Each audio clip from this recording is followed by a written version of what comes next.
watching this channel.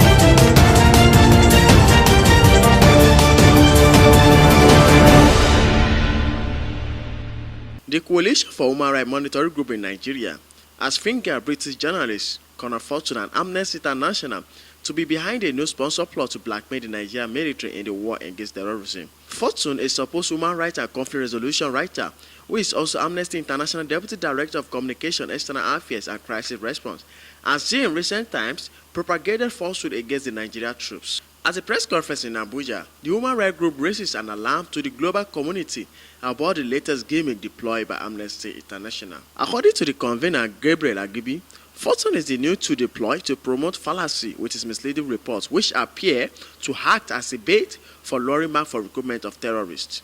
Like time passed, the group revealed that Amnesty International only indicts the hardworking military on non-existent allegations while staying mute on the atrocity committed by the terrorists.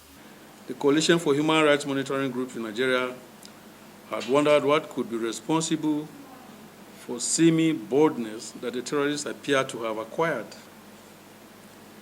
Things have, however, come to light as it is not glaring that the terrorists went on their human life wasting spree as part of the elaborate script that is targeted at realizing the singular agenda of the enemies of Nigeria.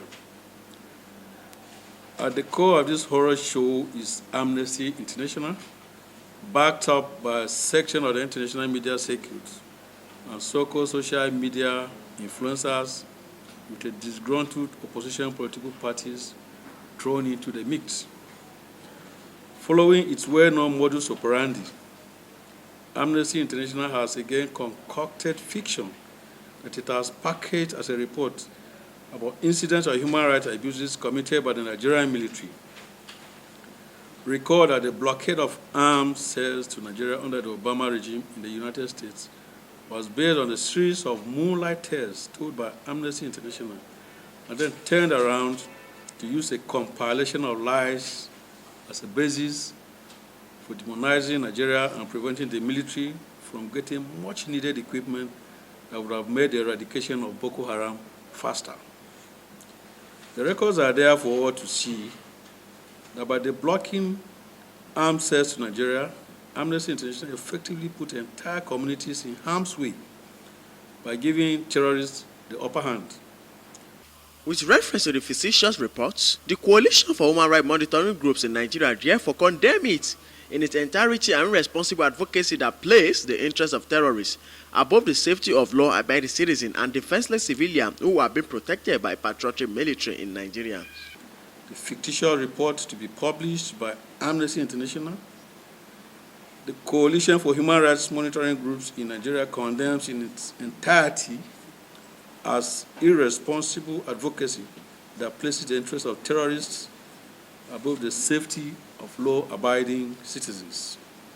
We urge international community to step in and order a stop to this harassment of Nigeria and its institutions. It is a culture of impunity that should not be allowed to continue because it exposes other nations to being treated the same way.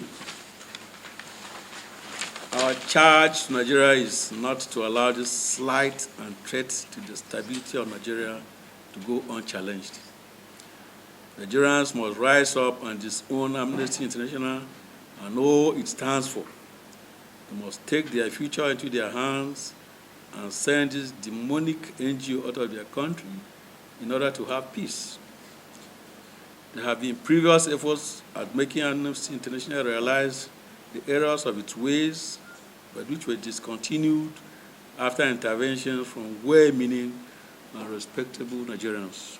Further, urge the international community to step in and order to stop to this harassment of the Nigerian state and its institution. Gabriel Agibi, Newsline TV, Abuja.